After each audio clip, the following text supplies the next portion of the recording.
All right, guys, welcome into another episode of Conquer Corona. You will recognize Justin Sliva from Casual Fridays REI podcast. He and Adam Southey were on our show about a month or two ago now, Justin. But really, you know, what I'm interested to hear is if this is affecting the land business. So, guys, if you haven't watched the episode with Adam and Justin, make sure to go back, watch that. They are big-time land investors and doing some huge things out in the Dallas-Fort Worth area.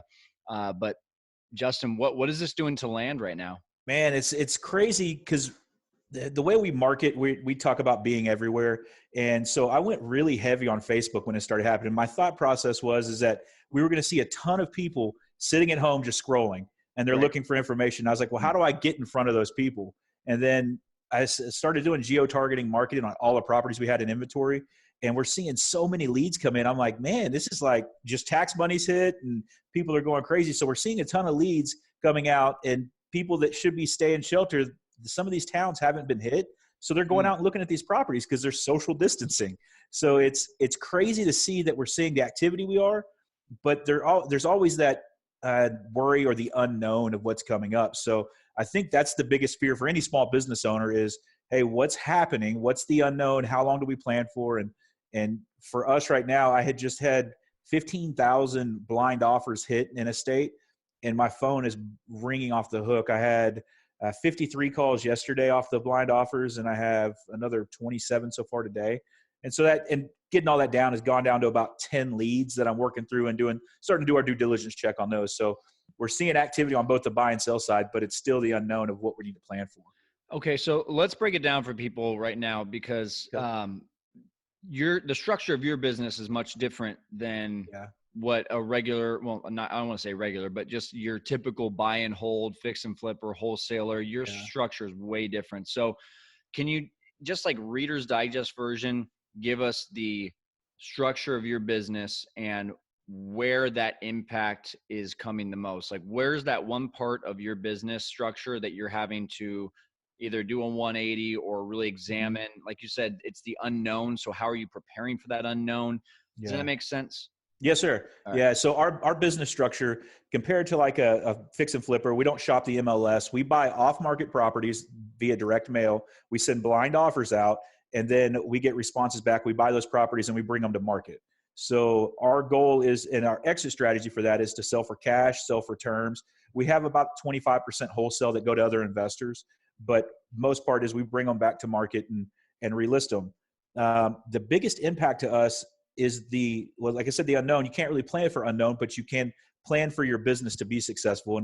And the biggest impact is we have a very large holding part of inventory. That's our inventory is what we call a bass boat property. So it's $45,000 to $60,000. We have some bigger properties that are $200,000, $300,000 properties that we have in inventory, and we have coming in, and that client base that buys that is typically the guy that has the pretty good 401k, the stock accounts, and the market has taken a hit. While we're all worried about COVID-19, the market has taken a hit, and those guys that would liquidate some stock and take a loan from themselves because they could get it for cheaper than they would at the bank, they can't do that right now because once they do that, they realize the loss.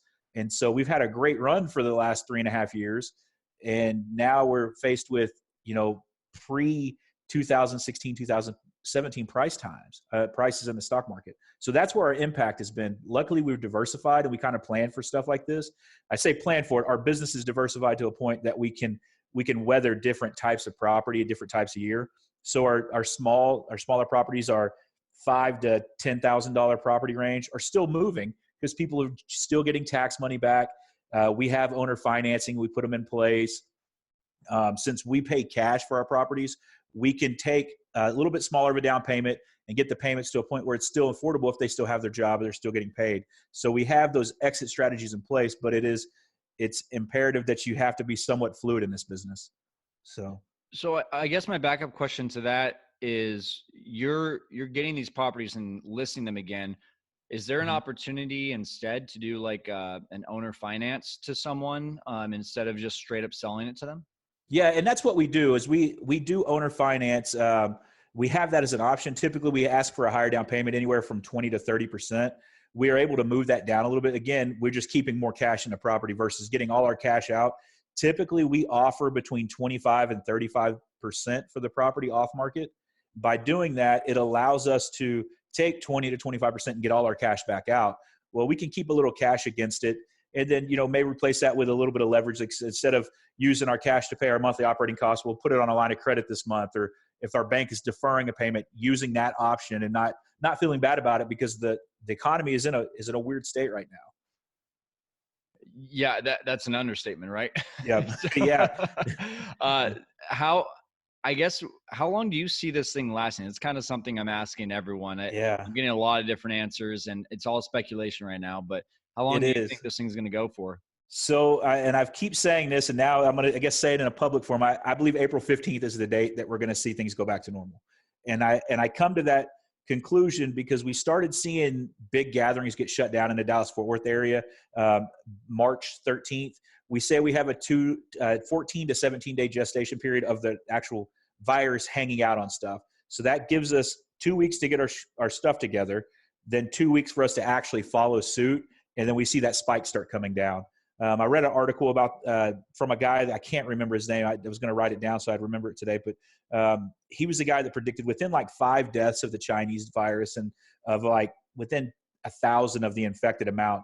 And he says that, the media and the economy is pushing each other farther than we need to be more worried about that than we do the virus. And I don't want to say that because I don't want to take anything away from the virus itself, but we are self-inflicting some of these harms because we're just not stopping and getting away from people for a little bit, letting it settle down and get back. Because we could take a 2-week blip and then be back to work and everything back up and going. So I'm going with that April 15th date. That's what I'm planning for, but I have the reserves to go longer. But I'm telling my wife, hey, let's plan for a month here. It's going to straddle March and April, and then we'll reassess and see what we need to do.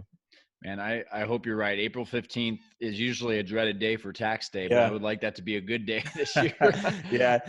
I think no matter what, though, there's going to be some sort of lag time where people just sort of like, hey, I got to save money to go and get back to that normal lifestyle, or, hey, I just want to see if this thing really is over. Do you see that happening?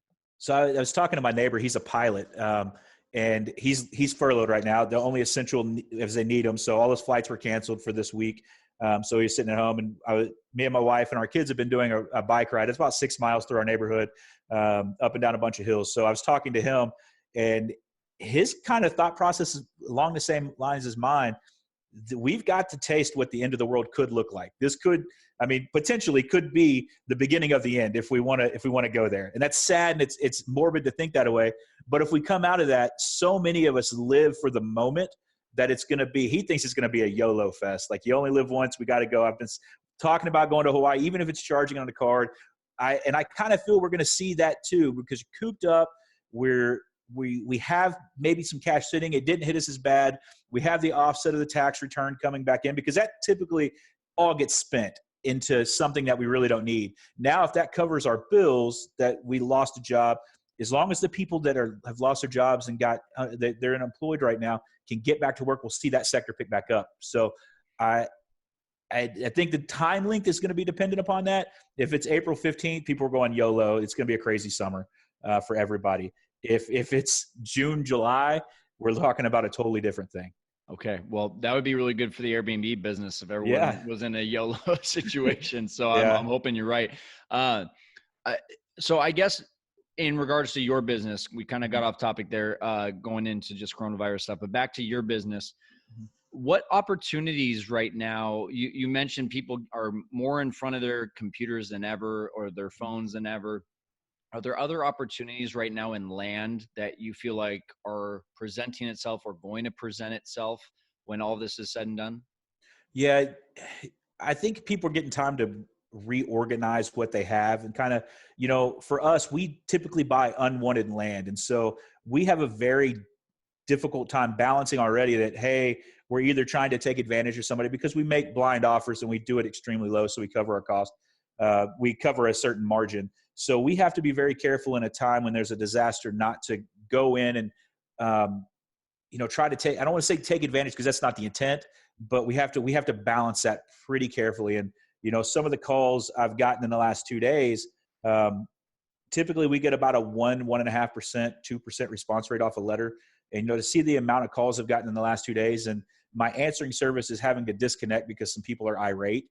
That's a thing for us that I don't want to call it an opportunity, but when you have that much anger, it's because of fear or the unknown. And that's going to create an opportunity for a buy, because it's like, hey, this guy sent me this letter. I don't need this property. I'm never going to go to it. Maybe it presents a buying opportunity for us. And I don't know what the right price is on that, or if there's going to be an influx of that, but the amount of response to the leads that we've sent out or we've gotten back is pretty unreal. That's a good thing. I mean, like you said, you hate dealing with people that are irate, but it presents an opportunity for you guys. Yeah. And I mean, it sounds to me like in 2 weeks, we're going to know a lot more. Especially from a business standpoint, where this thing is going.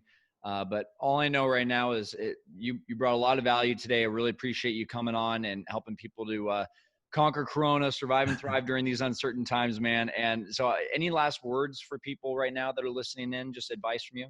Yeah, my best advice would be look at what you can do, the immediate, plan for 30 days, 15 days. Make sure you aren't going too heavy into credit, but you are balancing your cash reserves. Take a good, honest look at that. If you can defer a payment, it's better safe to defer it with as long as there's no penalties to you, whether it's a mortgage or rent for your clients. For us, if it's a credit card, a car payment or something, to keep cash a little bit more in front of you than you normally would. And that will buy you some time to keep you from, ultimately sinking a business. And lack of cash can do that, but using credit unwisely can as well. Yep, absolutely. Well, last thing here, how can people connect with you? Obviously, the Casual Fridays, REI podcast. Any other ways? Yeah, Facebook. I went my business name. I get Casual Fridays. We've got Plum Investment Group, which was our funding company, and then you can catch me on Instagram as well. I'm all over there. Sliva 32 there. Sliva 32. Yep. Okay, cool. Sounds good. Justin, thanks so much, man. Appreciate you being on. Hey, Kyle, we appreciate you, bud.